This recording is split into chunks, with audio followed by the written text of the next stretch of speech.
Macroeconomía, la política macroeconómica y su instrucción. La política macroeconómica se lleva a cabo a través de 4 tipos de políticas: la política monetaria, política fiscal, política cambiaria y política de oferta. Los gobiernos, para actuar sobre estas políticas y alcanzar los objetivos deseados, actúan sobre un conjunto de variables denominadas instrumentos de política, las cuales son tipos impositivos, el gasto público, cantidad de dinero o incluso tipo de interés. Esta descripción acerca de qué puntos atañe a la macroeconomía es a los efectos de pedir en qué medida la perspectiva de género, su ausencia o incluso incide en los resultados de estas políticas macroeconómicas aplicada por los países del Mercosur. La perspectiva del género como categoría de análisis de la macroeconomía. Los cambios en este escenario mundial y específicamente en los procesos de integración, transformación, el orden económico, laboral, social y relaciones de género, estos cambios se traducen en internacionalización del capital y el trabajo, y además procesos de apertura, globalización e integración regional. Las políticas macroeconómicas tradicionales no observan en su análisis de la realidad indicadores no convencionales. No importa los indicadores de bienestar humano como la relevancia del género. La insostenibilidad humana de las políticas macroeconómicas resulta de la imposibilidad de la neutralización de la pobreza, el desempleo y la desigualdad del cliente de la región. Otra cosa muy importante es la importancia de los indicadores macroeconómicos. Los indicadores macroeconómicos son las cifras que nos indican la evolución de la economía en una zona o país concreto. Tanto si opera mediante criterios fundamentales como técnicos, debemos conocer su evolución para poder entender el mercado. Los indicadores macroeconómicos son públicos por gobiernos o empresas del sector privado de manera regular. En este artículo veremos cuáles son los principales indicadores y su interpretación.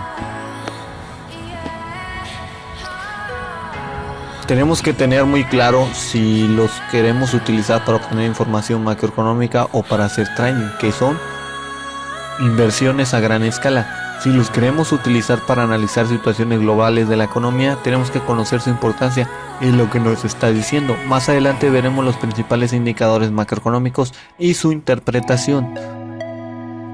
Si en cambio los usuarios, para hacer compras a gran escala o ver los indicadores macroeconómicos para obtener mayores ganancias en una inversión en el corto plazo, es vital conocer la hora de su publicación, el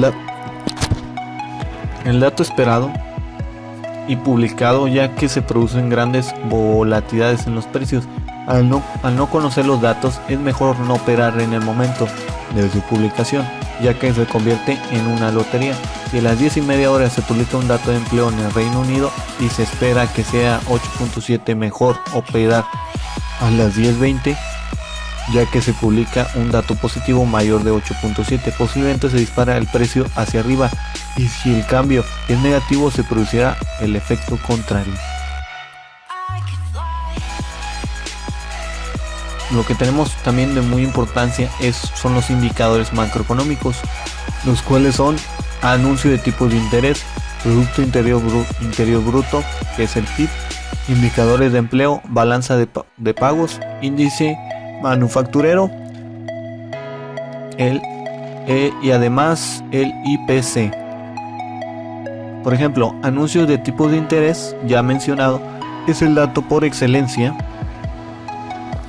Este es el indicador que más mueve los mercados, ya que es muy importante para la evolución de la economía del país o zona económica concreta. Los tipos de interés fijan los flujos de las inversiones por norma general. Una subida de tipos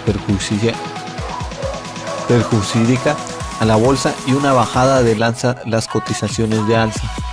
El Producto Interno Bruto es la medida económica más importante de un país, representa el valor total de los mercados de todos los bienes y servicios de un país en un periodo concreto, normalmente un año. Una buena cifra acostumbra a subir cotizaciones del país afectado.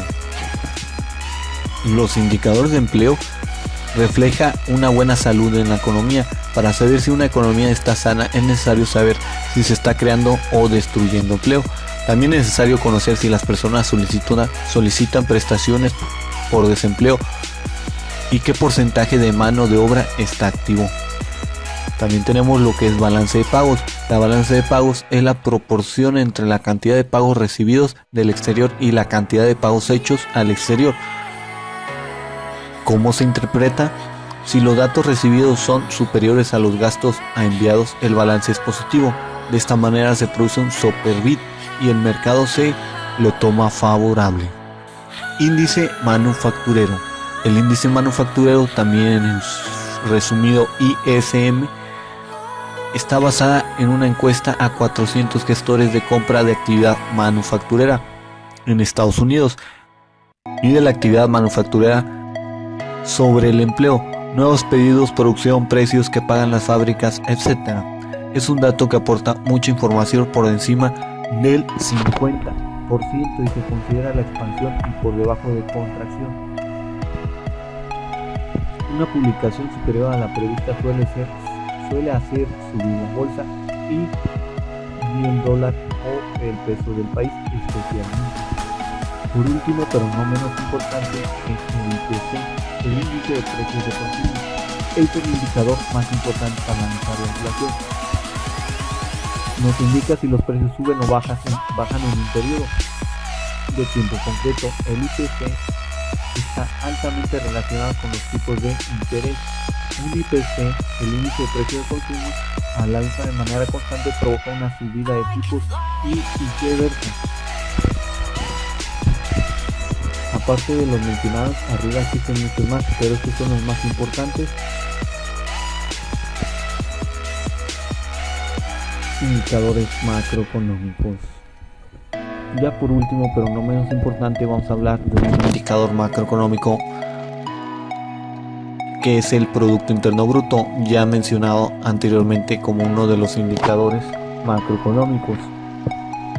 En definición, es el valor monetario de bienes y servicios finales producidos por una economía en un periodo determinado. Es un indicador representativo que ayuda a medir el crecimiento o decrecimiento de la población de bienes y servicios de la empresa de cada país, únicamente dentro de su territorio. Este indicador es un reflejo de la competitividad de las empresas.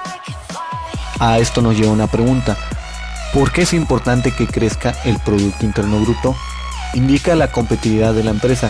Si la producción de la empresa mexicana no crece en un ritmo mayor, significa que no se está invirtiendo en la creación de nuevas empresas y por lo tanto la generación de empleos tampoco crece al ritmo deseado. Si el Producto Interno Bruto crece por debajo de la inflación, significa que los aumentos salariales tendrán a ser menores que la misma. Un crecimiento en el Producto Interno Bruto representa mayores ingresos para el gobierno a través de impuestos. Si el gobierno desea mayores ingresos, deberá fortalecer las condiciones para la inversión no especulativa, es decir, inversión directas en empresas, y también fortalecer las condiciones para que las empresas ya existan y sigan creciendo. El Producto Nacional Bruto es un indicador que nos muestra la cantidad de bienes y servicios finales generados con los factores de producción, tierra, trabajo y capital, de un país y un periodo de tiempo dado, aunque estos factores se encuentren fuera de dicho país. La diferencia, por tanto, con el Producto Interno Bruto es que este último tiene en cuenta la producción generada dentro de un mismo país, independientemente de que si sean utilizados para ello factores de producción nacionales o extranjeros. El Producto Nacional Bruto se puede definir como la cantidad de bienes y servicios producidos por diferentes de un país. Aunque estos bienes se produzcan en un país extranjero, El Producto Nacional Bruto, conocido también como Ingreso Nacional Bruto, se tiene en cuenta el concepto o término de nacionalidad. Por ello, se incluyen los productos realizados por ciudadanos o empresas nacionales y de esta forma excluye los productos o servicios extranjeros realizados dentro del país. Estos productos son generados por factores productivos, tierra, capital, de los residentes de una nación y refleja de forma de dinero el flujo de bienes y servicios producidos por los mismos durante un periodo de tiempo determinado, normalmente un año. Ejemplo de Producto Nacional Bruto. Imaginemos una empresa estadounidense que construye una fábrica de camisetas en Vietnam. En este caso, lo que produzca esta fábrica será contabilizado en el Producto Nacional Bruto de Estados Unidos, pero no en el Producto Nacional Bruto de Vietnam, ya que aunque este último sea el lugar de producción, la empresa es estadounidense. En cambio, la producción de esta fábrica sí se contabilizará dentro del Producto Interno Bruto de Vietnam, pero no del Producto Interno Bruto de Estados Unidos. La inflación es el aumento generalizado y sostenido de los precios de bienes y servicios en un país. Para medir el crecimiento de inflación se utilizan índices que reflejan el crecimiento porcentual de una canasta de bienes ponderada. El índice de medición de la inflación es el índice de precios al consumidor, IPC, que en México se le llama INPC, Índice Nacional de Precios al Consumidor. Este índice mide el porcentaje de incremento en los precios de una canasta básica de productos y servicios que adquiere un consumidor típico en el país. Existen otros índices, como el índice de precios al productor, que mide el crecimiento de precios de las materias primas. Causas de la inflación. Existen diferentes tipos de inflación. Inflación por consumo o demanda. Esta inflación obedece a la ley de la oferta y la demanda. Si la demanda de bienes excede la capacidad de producción o importación de bienes, los precios tienden a aumentar. Inflación por costos. Esta inflación ocurre cuando el precio de las materias primas, cobre, petróleo, energía, etc., aumenta, lo que hace que el productor, buscando mantener su margen de ganancia, incremente sus precios. Inflación autoconstruida. Esta inflación ocurre cuando se prevé un fuerte incremento futuro de precios y entonces se comienzan a ajustar estos desde antes para que el aumento sea gradual. Inflación generada por perspectivas de inflación, círculo vicioso. Esto es típico en países con alta inflación, durante los trabajadores piden aumentos de salarios para contrarrestar los efectos financieros, lo cual da pie al aumento de precios por parte de los empresarios, organizado un círculo vicioso de inflación. ¿Cómo se detiene la inflación? Para detener la inflación, los bancos centrales tienden a incrementar la tasa de interés de la deuda pública. De esta manera, se incrementan las tasas de interés en los préstamos al consumo, tarjetas de crédito, hipotecas, etc. Al aumentar las tasas de interés de consumo, se frena la demanda de productos. Desempleo.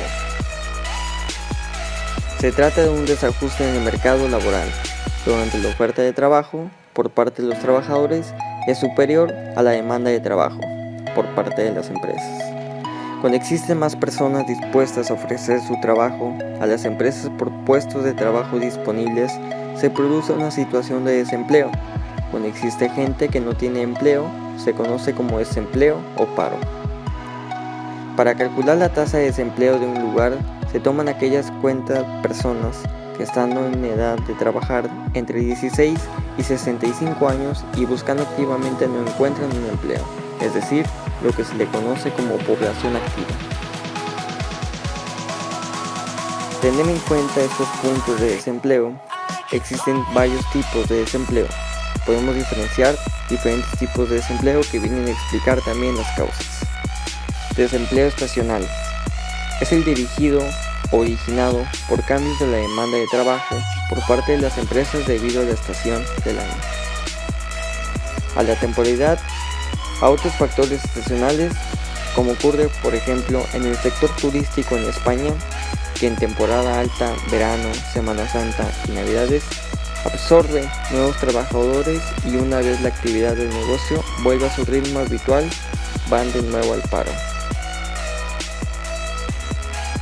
Otro factor también importante del desempleo es el desempleo friccional.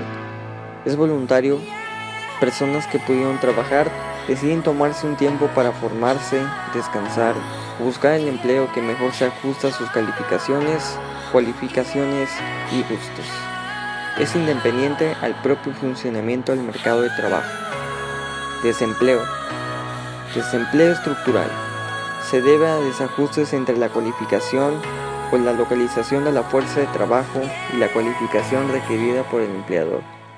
Programas de formación y reciclaje o de adaptación a las nuevas tecnologías son algunas de las medidas que se llevan a cabo para reducir este tipo de desempleo. Desempleo cíclico.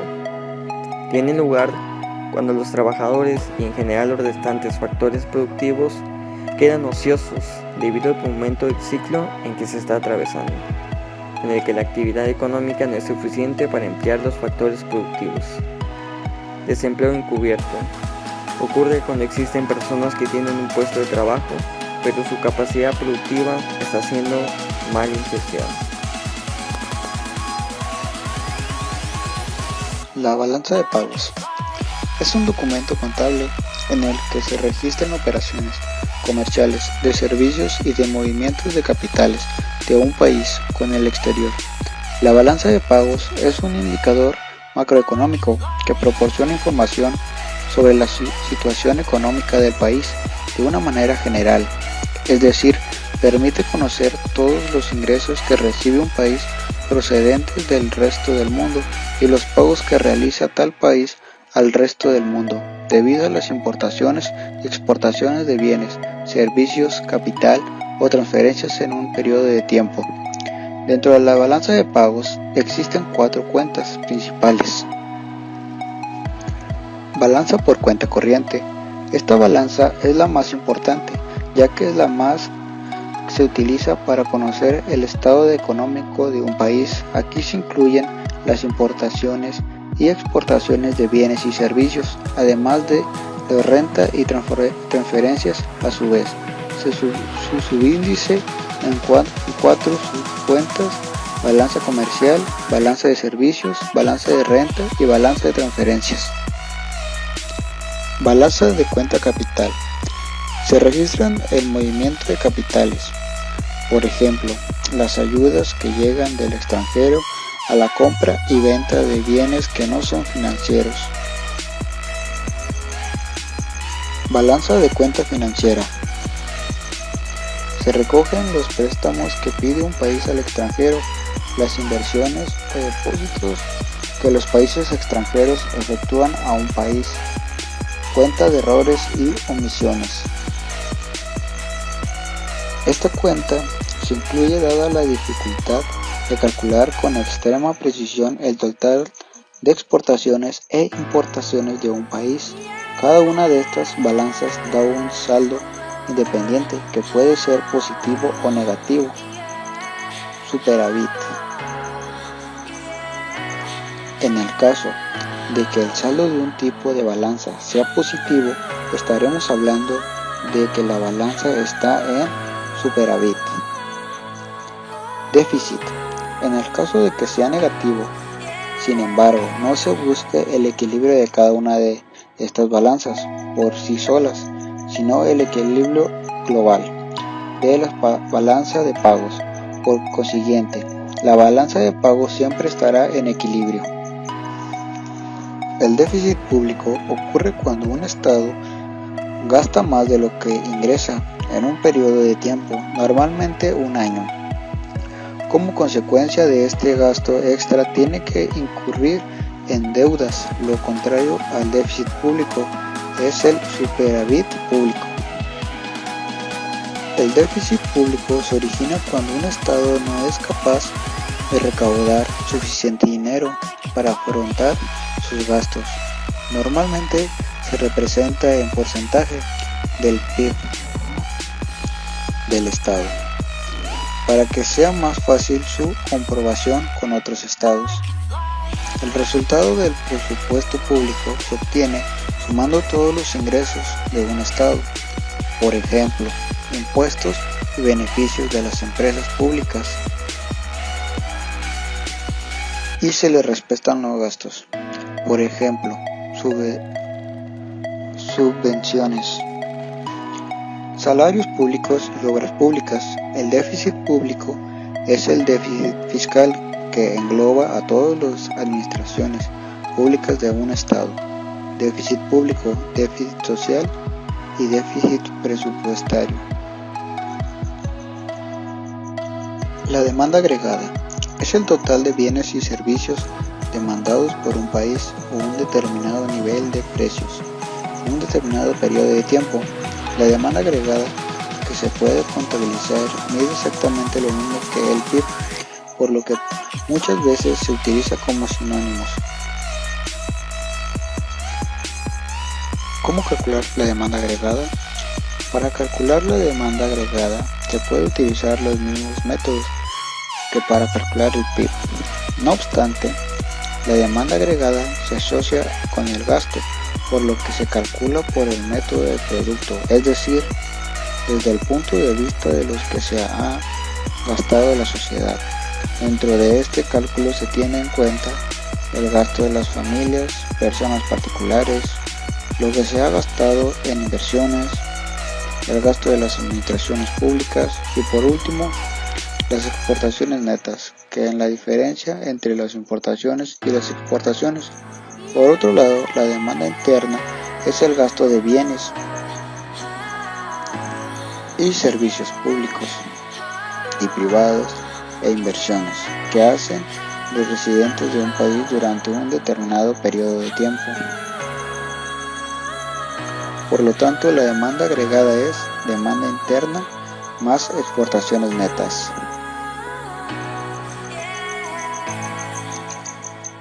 Cada componente tiene un significado. Por ejemplo, consumo es el gasto que hacen las familias en bienes y servicios, incluidos los que se producen en el extranjero. Inversiones, representado por la indica que todas las inversiones que han hecho las empresas, maquinaria, bienes de equipo, vivienda, etc. Gasto público, son las compras que realiza cualquier administración pública, gastos que se hacen a cambio de bienes y servicios. Exportaciones netas, significa exportaciones menos importaciones.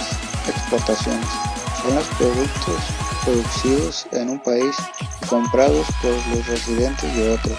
Importaciones son los bienes y servicios producidos en un país extranjero y comprados por los residentes del país. Su diferencia tiene el objetivo de mostrar únicamente el gasto producido únicamente dentro del país. La curva de demanda agregada. La curva de demanda agregada representa gráficamente todas las combinaciones entre el nivel de precios y la producción nacional con el mercado monetario y el mercado de bienes. Cuando más altos son los precios, menos será la demanda agregada. El modelo IIC-LM representa la curva de demanda agregada.